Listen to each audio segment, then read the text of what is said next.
You're listening to The Critical Thought, where we challenge our listeners to use critical thinking when examining the teachings of Jehovah's Witnesses.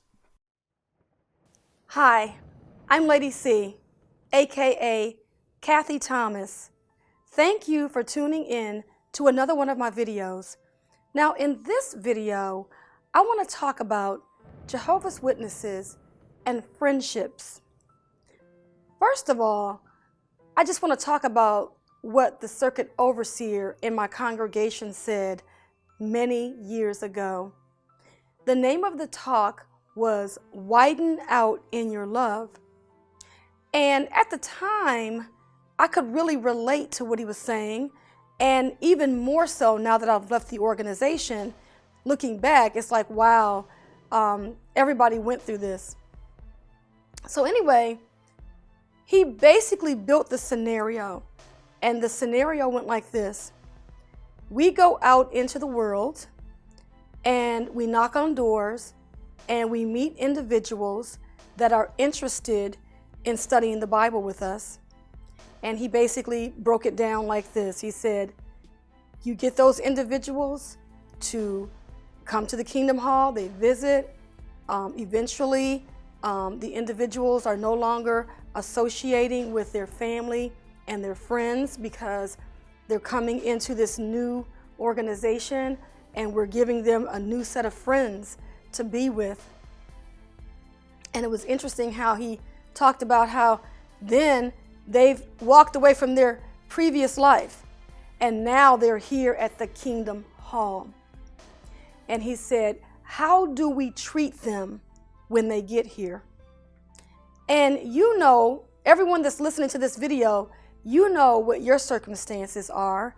You know how you're treated at the Kingdom Hall. And of course, the circuit overseer realized that there was a problem because he gave a talk about it.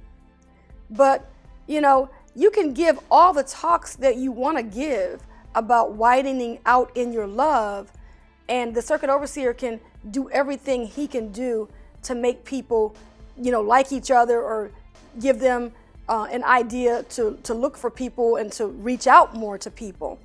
But he cannot change the culture of the organization. See, because yes, when you bring people to the Kingdom Hall, yes, they are coming into a new environment and new organization, and they are being set to follow a new set of rules. What are those rules? What is the mission of the Watchtower Bible and Tract Society? Now, I'm going to talk about friendships within the congregation. We know there's cliques, and I've been to many congregations in my lifetime. And I've been part of the clique, and I've been in congregations where I have not been part of the clique. So I've been on both sides of the coin. So anyway, I remember they had a local needs talk. And the local needs talk said that the sisters in the congregation were having parties. And they were having what you call a selling party, where you're inviting a person over for jewelry, because they're selling jewelry, Mary Kay or Tupperware. And they accused the sisters of using the congregation address list to invite other sisters to these parties. And they were saying, that is not what you're here for. You are not here to use the address list of all of the sisters at the Kingdom Hall to invite them to your selling party. Okay? Now, that's kind of all fine and good. I get that, because a lot of people at the Kingdom Hall didn't like that anyway, because they felt like the only time that they were invited to someone's home is if they were having a selling party. So, you know, that kind of goes both ways. But some people were frustrated because they said, you know what? They said, we can't associate with the so-called world, but We only have our brothers and sisters. So if I am going to have a party like this, who am I allowed to invite?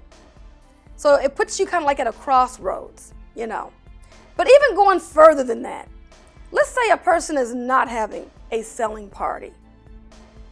Can you really count the number of times that you've invited someone either to your home or someone has invited you to their home? And I've heard talks from the platform as well that even talked about, we're not bringing you all here for a social gathering. You are here to preach the good news of the kingdom. Okay? So, of course, like any other organization, this is the mission of the organization, to preach their good news of the kingdom, or whatever they deem that they want you to preach, right? So that's all fine and good too. The only problem with Jehovah's Witnesses is they are expected to be on call 24/7.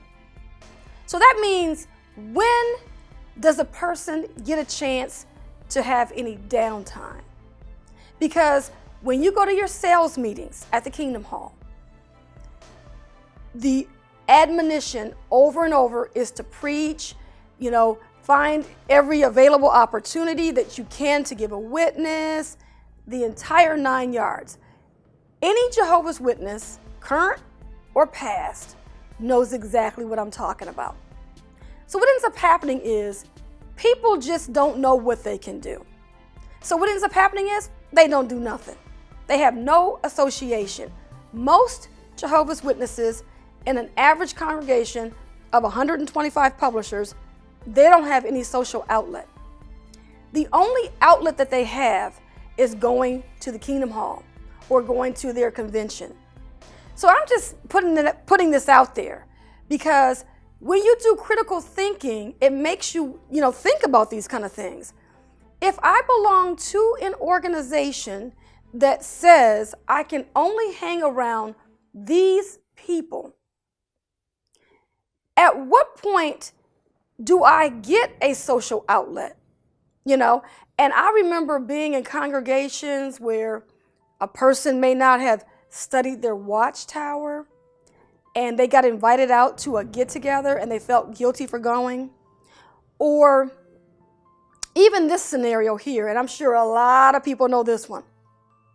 Okay, you've taken the people from the world, so to speak, and you brought them into the Kingdom Hall, right? Okay.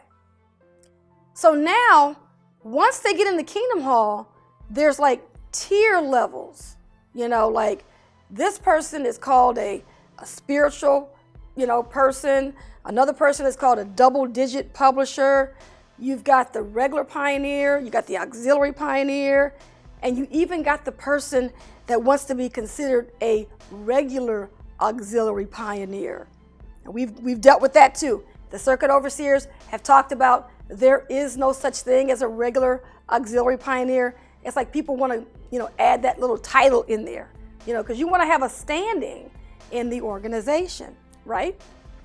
So once you get all of these people at the Kingdom Hall, and individuals, when they talk to you, they kind of assess your standing in the organization. And what I mean by that is, the first thing they want to know about is, what kind of work you do. Are you regular pioneering? What is your Watchtower credentials, kind of thing, right? So if they look at you and your situation and they assess that you could very well be pioneering and you're not, then you're looked at as a person that doesn't appreciate spiritual things. So that's going to limit your pool of friends right there.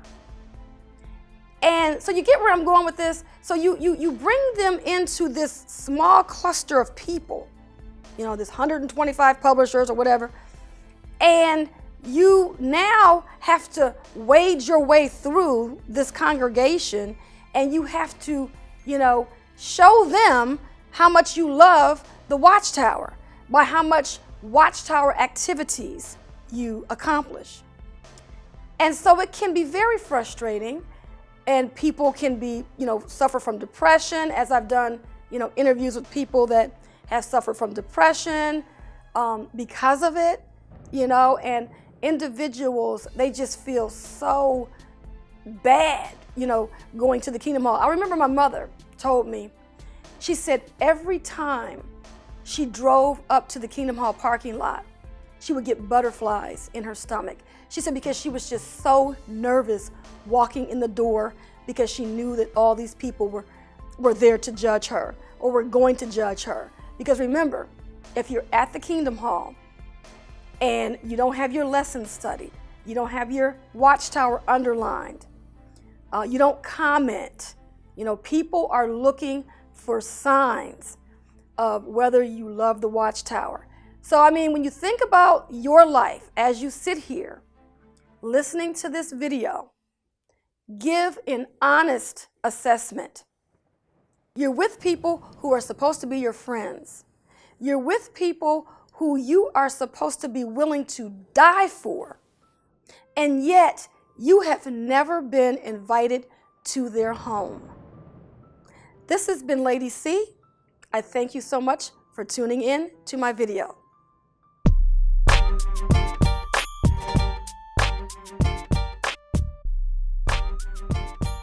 This program was sponsored by Critical Thinkers.